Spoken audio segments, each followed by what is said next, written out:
So Unit 4 Activity 8 is performance enhancing supports. And this is an interesting area because there are so many different things out there that we use to enhance ourselves every day. I know a lot of people, they don't get a cup of coffee in the morning. They're awfully grumpy. So the reality is they're using caffeine on a daily basis to enhance their performance. And we think nothing of it. So it's interesting sometimes how we frown upon the idea of performance enhancing substances, and then we turn around and use them on a daily basis, whether it be caffeine, whether it be sugar, any of those performance enhancing things.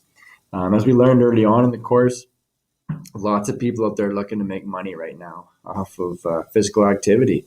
And so there's lots of people who are willing to spend the money to try to make themselves better. So this was an interesting piece on the modern marathoner, right? At one time, you needed a pair of shoes, shorts, and a t-shirt to prepare for a marathon. And not that you need all of these things, but it's just crazy the stuff that they convince people now that they actually need in order to be able to do a marathon or to perform and participate in physical activity. Great little TED talk here about whether or not athletes are really getting faster or better. Is it that, or is it simply that the equipment that they wear, that they use, the facilities that they're participating in, those are what are actually causing the better performances.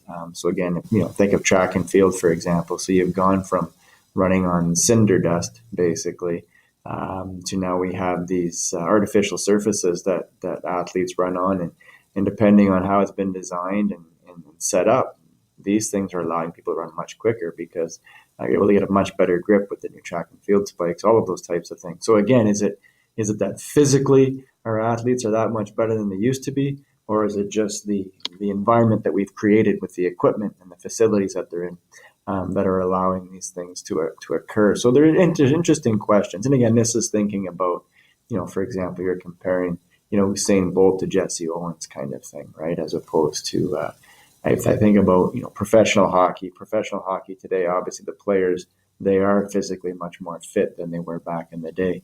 The players used to do nothing all summer, and they used basically the fall season to play their way into game shape until it got to the mid-season, and then the second half of the season was sort of the rush for the playoffs. So things have changed dramatically that way. But again, thinking about sort of the world record component and how much better are today's athletes who are setting the world records than they were back in the day. So peak performance here just has you thinking about an athlete's professional or an amateur.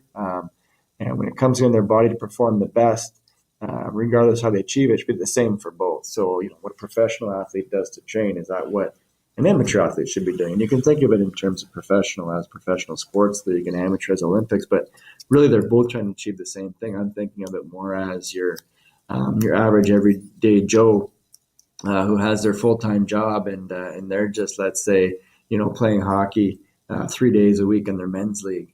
Or they're training for a half marathon or those types of things. So, should those people really be, training and taking all the performance enhancing substances that are out there for pro athletes, right? So that's the question. And again, of course, we're made to think that they should be, because the companies that sell those things want to sell that to everybody, because there aren't enough professional athletes for them to make a living off selling their products just to the pros or the elites. And so this way they can make a whole lot more money by selling it to the average Joe. So just your thoughts there, and whether or not you think that, it shouldn't matter whether or not you're a professional. If you're an average Joe, if you want to do your best, you should be allowed to go out and do that, basically. Assignment number 2 is enhancing performance. So there's different types of performance enhancing aids. And so down here, you're going to see there's these ones right here. So nutritional, pharmacological, physiological, psychological, mechanical, even technological now, using technology to generate game stats and things we never could have done at a higher speed before. So these are all things that can enhance performance. And so here you're going to pick one type of aid. You're going to name what type of aid it was, the benefits, the negatives, provide a specific example of an athlete who would benefit from that. Talk about the legality of it. Is it legal? For who? For all? That kind of thing. And then where can you buy it? So, and again, if it's legal or illegal, again, where are you going to find those things? It's important to make sure that you don't do something that's already been done. So please make sure you go through and you take a look in the discussion to see what's been chosen. If you do choose something to do, don't go and do the whole assignment and then wait 4 days to submit it, because if somebody else has submitted the same thing before you do, then you can't actually submit it. So So make sure you do a quick little post into the discussion that has basically the title, you have the type of aid that you've chosen, and then that way you've got it reserved for yourself. When you've got your work done, you can add it into that discussion. Some more stuff here again about the champions versus legends. So it's that idea again. There's a video here. Again, who was better and were they better back in the day, or are they better now for reality? And just sort of trying to sort of play that out. Again, you can't prove it either way, but I think they're having fun just trying to generate some interest with that. Then it gets into WADA, so the World Anti-Doping Agency. These are the watchdogs. So this will talk about who they are and what they do. Dick Pound was the president of WADA at one time, and so he's a Canadian. And so it kind of started off with Ben Johnson, Big Ben, back in 1988 in Seoul, Korea. And he lost his gold medal because of the fact of steroids. Again, personal opinion, I think he was set up. He was on steroids, but he was set up in terms of getting caught. Because unfortunately, the use of performance-enhancing substances is quite extensive.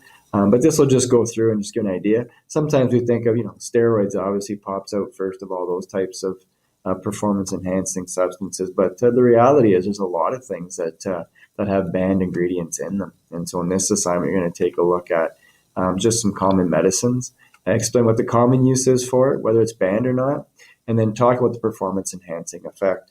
Please don't say there isn't a performance-enhancing effect, because the reality is if you're taking something, there's got to be some sort of effect, right? So please make sure you look back to see what the medicine's supposed to do, or the idea of its common use, because people are then taking it because it provides some sort of performance effect that way. So please make sure you indicate what that was, and then it'll get submitted into that discussion link right there.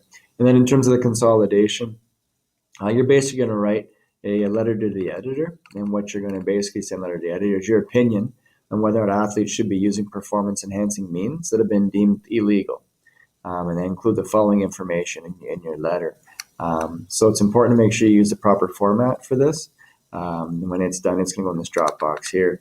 The video is up here. Basically, it just sort of shows this is a situation whereby it was the Paralympics, and it was sort of for mentally challenged athletes in the country, just had regular able-bodied people playing. So it's a way to get around the rules, I guess. And then here's something about, again, getting the adrenaline going in wheelchair athletes, right? So it's performance-enhancing boosting that goes along with that as well. So it's really interesting stuff from that perspective, whether or not stuff should be allowed or not allowed.